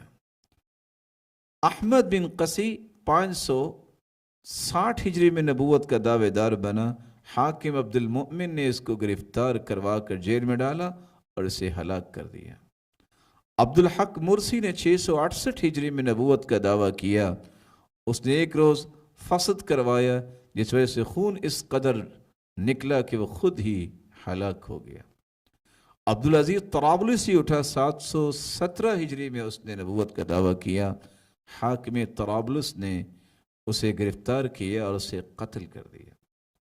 بایزید روشن جلندری نے نبوت کا دعویٰ کیا 990 ہجری کو، یہ سزائے موت سے تو بچا رہا لیکن قہر الہی سے بے نام و نشان ہو گیا۔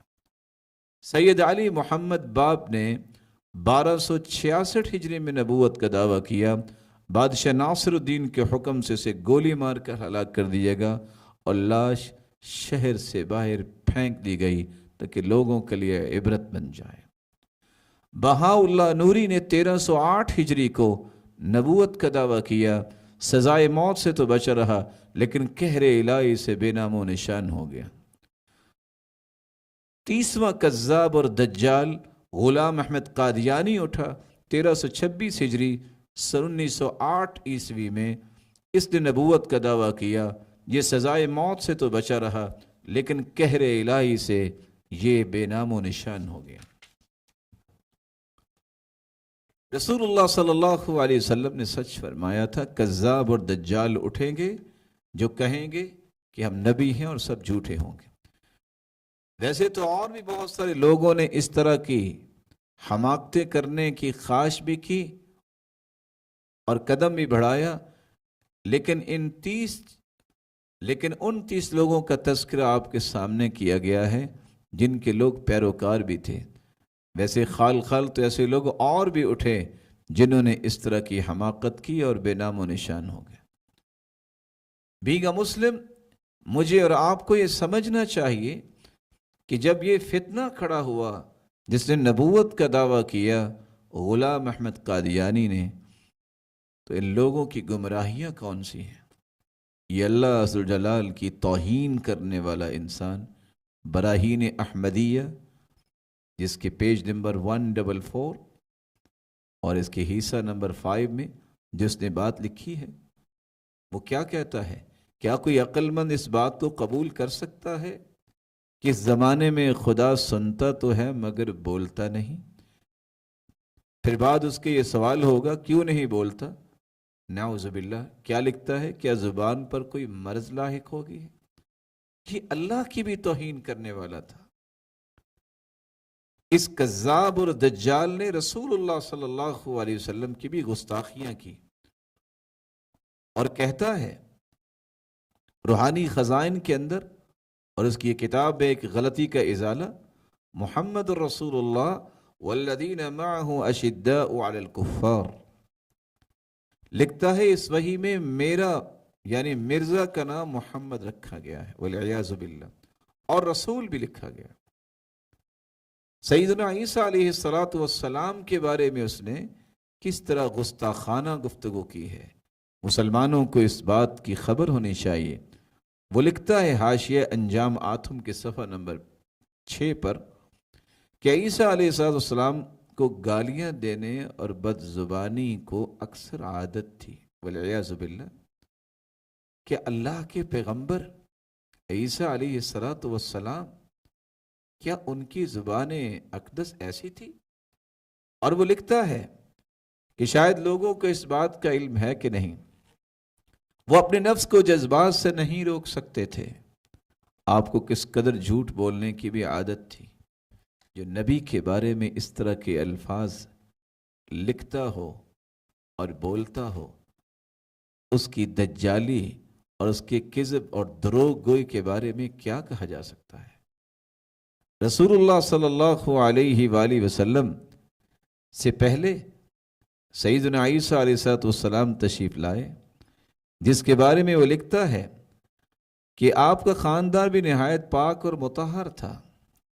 طنزیہ جملہ لکھنے کے بعد کہتا ہے کہ 3 دادیاں اور نانیاں آپ کی زناکار اور کس طرح کی عورتیں تھیں۔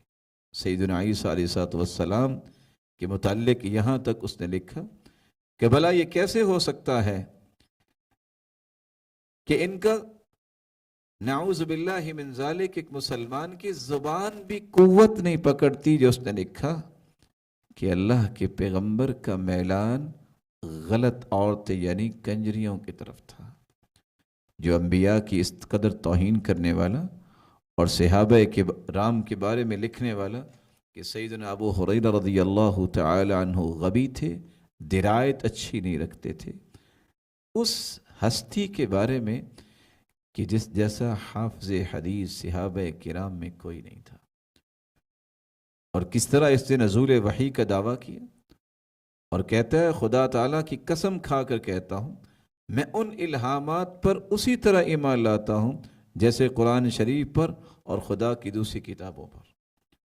تو رسول اکرم صلی اللہ علیہ وآلہ وسلم نے سچ فرمایا تھا، یہ دجال ہوں گے، کذاب ہوں گے، جھوٹے بھی ہوں گے اور دھوکہ دہی کرنے والے ہوں گے۔ کس طرح امت اسلامیہ کے متعلق اس نے لکھا ہے، کاش کہ کسی نے یہ بات پڑھی ہو تو اس کو سمجھ آئے، جو آج سافٹ کارنر پیش کرنے کے لیے ہر وقت ابھرتے رہتے ہیں۔ حاشیہ نزول مسیح کو پڑھیے، اسے لکھا ہے جو میرے مخالف تھے ان کا نام عیسائی اور یہودی اور مشرک رکھا گیا، اور یہ بات پڑھنے والے کو تو سمجھ آ جائے گی کہ میں نرم گوشہ ان لوگوں کے لیے کیوں رکھتا ہوں جو اس نے روحانی خزائن میں لکھا ہے کہ جو ہماری فتح کا قائل نہیں ہوگا وہ صاف سمجھا جاوے گا کہ اس کو ولد الحرام بننے کا شوق ہے اور وہ حلال زادہ نہیں۔ اور نجم الہدا کے پیج نمبر 53 پہ لکھا ہے کہ دشمن ہمارے بیابانوں کے خنزیر ہو گئے اور ان کی عورتیں والعیاذ باللہ کتیوں سے بڑھ گئی۔ جو امت اسلامیہ کے بارے میں اس طرح کے الفاظ لکھنے والا ہو، اس کے بارے بھی مسلمان جو ہے وہ سافٹ کارنر رکھے۔ فلیبکی علی اسلامہم من کان باکیا، کسی نے رونا ہے تو ان کی اسلام کی مسکینی پہ رو لے، کہ جن کو اتنی بھی شرم و حیا نہیں، جو اللہ کی توہین کرنے والا، جو نبی کی گستاخی اور صحابہ کی گستاخی اور انبیاء کے بارے میں الزام تراشی کرنے والا اور امت اسلامیہ کو خنزیر کہنے والا اور نہ جانے کیسے کیسے الفاظ بولنے والا، پھر بھی ان کے لیے نرم گوشہ ہے۔ اور شاید کہ کسی کے علم میں ہو کہ 1880 کو اس نے ملہم ہونے کا دعویٰ کیا، 82 میں اس نے احمد اور نذیر ہونے کا دعویٰ کیا، اور اسی سال اس نے مجدد ہونے کا دعویٰ کیا۔ 83 میں کہا کہ آدم، مریم اور احمد میں ہی ہوں۔ 84 میں اس نے رسالت کا دعویٰ کیا۔ 86 میں توحید اور تفرید کا دعویٰ کیا، اور 1891 میں مثل مسیح ہونے کا دعویٰ کیا، اور 91 میں ہی کہتا ہے کہ میں مسیح بن مریم ہوں، اور 92 میں اس نے صاحب کن فیکون ہونے کا دعویٰ کیا، اور 1894 میں مسیح موعود اور مہدی ہونے کا دعویٰ کیا، اور 1898 میں امام زمان ہونے کا دعویٰ کیا، اور 1899 میں ظلی بروزی نبوت کا دعویٰ کیا، اور 1901 سے 1908 تک مستقل صاحب شریعت نبی اور رسول ہونے کا دعویٰ کیا۔ یہی وجہ ہے کہ اللہ ذوالجلال کی مشیت کے تحت یہ سارے معاملات ہوتے ہیں۔ ان دعووں نظریات کی بنا پر اس کے ماننے والوں کو، مرزائیوں کو مختلف اوقات میں غیر مسلم اور کافر قرار دیا گیا۔ 1981 میں لاہور ہائی کورٹ نے، اور 82 میں پھر دوبارہ لاہور ہائی کورٹ نے، اور 1984 میں وفاقی شرعی عدالت نے، اور 1987 میں لاہور ہائی کورٹ اور کوئٹہ ہائی کورٹ نے، اور 1988 میں سپریم کورٹ اور شریعت اپیل بینچ نے، اور 1991 میں لاہور ہائی کورٹ نے، اور پھر وفاقی شرعی عدالت نے 1992 میں، اور لاہور ہائی کورٹ نے، اسی طرح 1993 میں سپریم کورٹ نے، اور 1994 میں لاہور ہائی کورٹ نے، اور 1999 میں سپریم کورٹ نے ان کو کافر قرار دیا اور غیر مسلم قرار دیا۔ رسول اللہ صلی اللہ علیہ وآلہ وسلم نے سچ فرمایا تھا کہ میں آخری پیغمبر ہوں، میرے بعد کوئی نبی نہیں آئے گا، جو آئے گا وہ جھوٹا ہوگا اور وہ دجال ہوگا۔ اور صحابہ کرام کا بھی یہی منہج تھا۔ خود سیدنا ابو ہریرہ رضی اللہ تعالی عنہ بیان کرتے ہیں، صحیح مسلم کی روایت ہے 1394 کہ رسول اللہ صلی اللہ علیہ وسلم نے فرمایا فَإِنَّ رسول اللہ، سیدنا ابو ہریرہ رضی اللہ تعالی عنہ بیان کرتے ہیں فَإِنَّ رسول اللہ آخر الانبیاء وَإِنَّ مَسْجِدَهُ آخر المساجد۔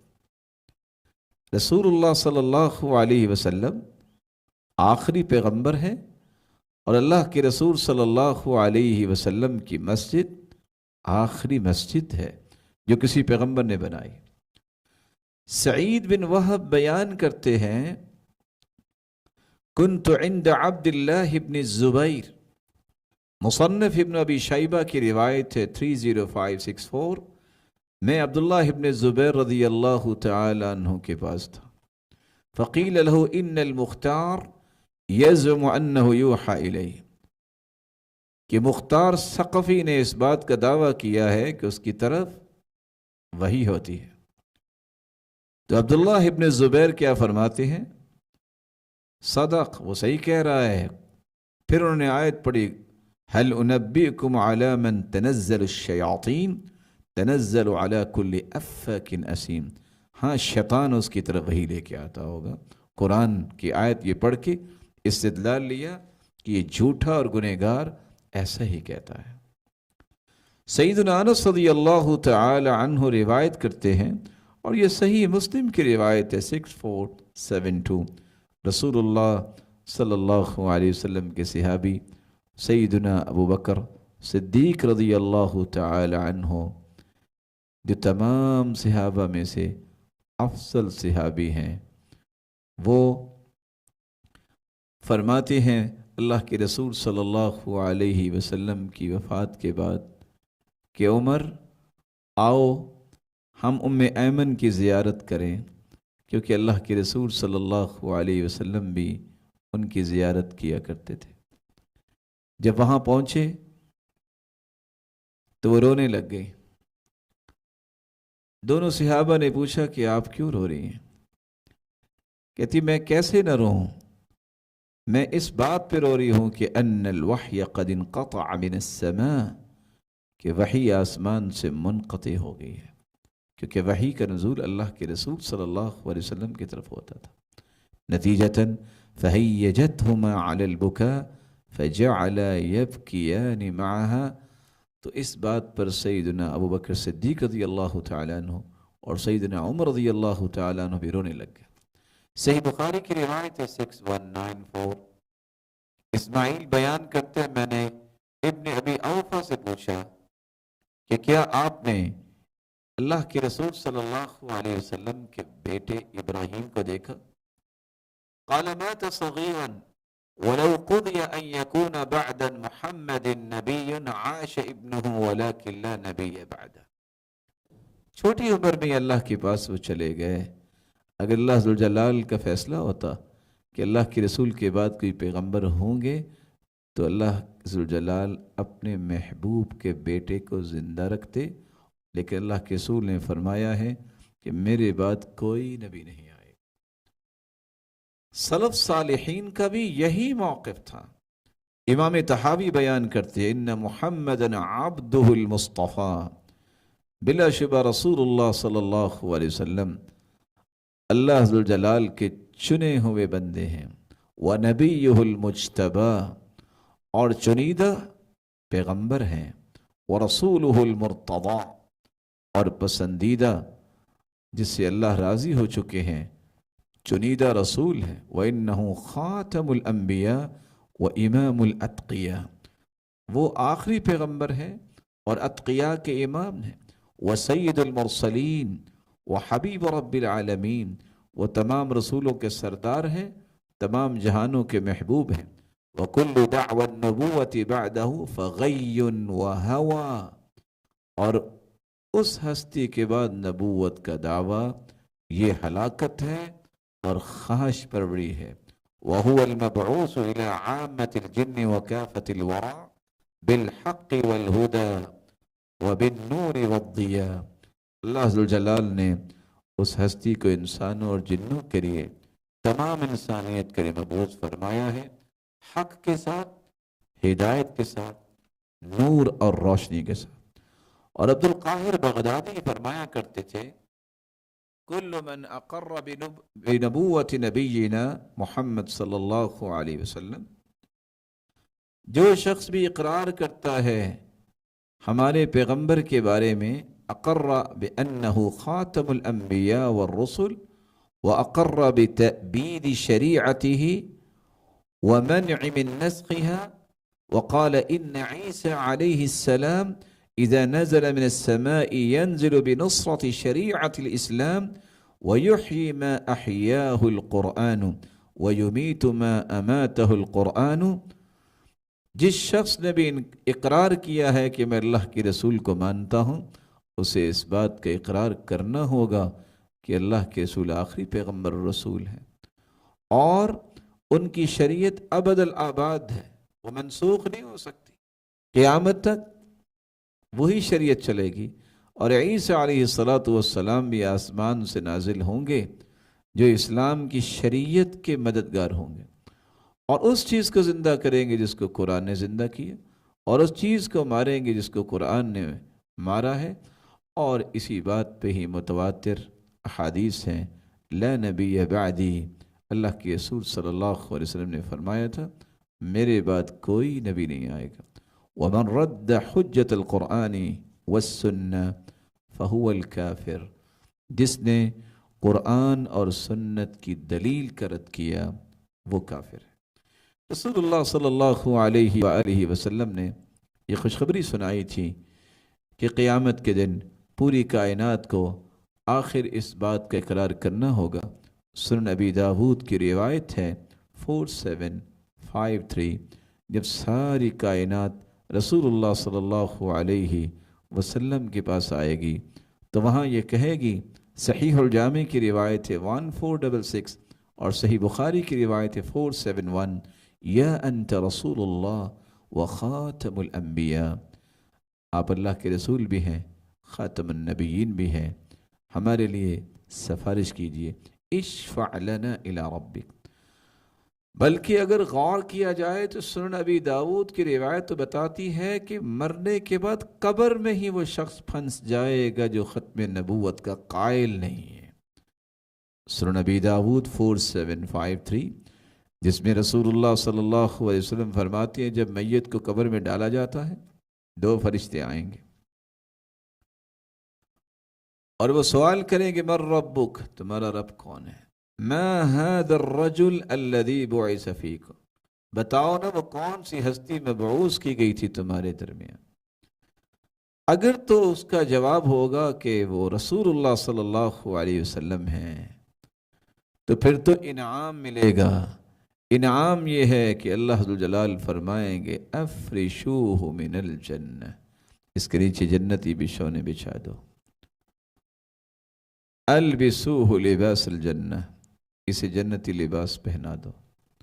وافتحوا له بابا الى الجنہ، جنت کا دروازہ بھی کھول دو. فیأتیہ من ریحہا وروحہا، جنت کی خوشبوئیں بھی آئیں اور ہوائیں بھی آئیں، اور قیامت تک اسے سکون ملے گا. لیکن اگر وہ اس بات کا جواب نہ دے پایا تو اللہ عز و جلال فرمائیں گے جھوٹ بول رہا ہے. وہاں کافر، منافق، شک کرنے والا، ملحد یہ کہے گا ہاں لا ادری، مجھے نہیں پتا. اور دوسری روایت میں آتا ہے کہے گا ہاں اقول کما یقول الناس، میں تو اسی طرح کہتا تھا جیسے لوگ کہتے تھے. تو اللہ ذو الجلال کی طرف سے یہ حکم ہوگا افرشو لہو فراش النار، اس کے نیچے جہنمی انگارے بچھا دو. البسوہ لباس النار، اس کو جہنمی لباس پہنا دو. اور اس کی قبر کو اس طرح مضیق کر دیا جائے گا حتی تختلف اضلاعہ، اس کی ہڈیاں ایک دوسرے کے اندر چلی جائیں گی. اور جہنم کا دروازہ کھولا جائے گا، جہنم کی تپش بھی آئے گی اور جہنم کی سمیل بھی آئے گی، اور قیامت تک یہ سزاؤں میں رہے گا. اللہ عز و جلال ہمیں اپنے ایمان کی حفاظت کرنے کی توفیق عطا فرمائے، اور آپ صلی اللہ علیہ وسلم کے اس ادب کو ملحوظ خاطر رکھنے کی توفیق عطا فرمائے کہ اس جیسی ہستی کوئی نہیں، اور وہ خاتم النبیین ہیں. اور ان لوگوں کو بھی ہدایت دے جو مسلمان ہونے کے باوجود اس بات کا تقاضا کرتے ہیں کہ کچھ نہ کہو، کاش ان کی ایمانی غیرت زندہ ہو، اور وہ اس بات کو تسلیم کرے دل کی خوشی سے کہ جو اللہ کے رسول کی رسالت کو نہیں مانتا وہ کافر ہے. اور اگر وہ اپنے آپ کو کافر مانتا ہے تو پھر جو کافروں کے حقوق ہیں وہ مسلمان دینے کو تیار ہوتے ہیں. وہ اقلیت کے طور پہ جہاں بھی ہے اس کے حقوق جو شریعت نے بیان کیے ہیں اس کا کوئی بھی انکار نہیں کرے گا. لیکن رسول اللہ صلی اللہ علیہ وآلہ وسلم کا امتی جو شخص اللہ کے رسول کو پہلے مانتا تھا پھر اس نے انکار کر کے کسی اور کو مانا تو یہ مرتد ہوا. تو مرتد کا حکم یہ ہے من بدل دینا فاقتلوہ، جو ارتداد کرتا ہے، دین بدلتا ہے، اس کا سر اڑا دیا جاتا ہے، جو کہ حکومت کی ذمہ داری ہے. اللہ ذو الجلال ہمیں آپ صلی اللہ علیہ وسلم کے آداب کو سمجھنے، پہچاننے اور ان کی رعایت کرنے کی اور انہیں اختیار کرنے کی توفیق عطا فرمائے، اور اس ہستی کی رفاقت نصیب فرمائے، اور اللہ ذو الجلال اپنا دیدار نصیب فرمائے. وآخر دعوانا الحمد للہ رب العالمین.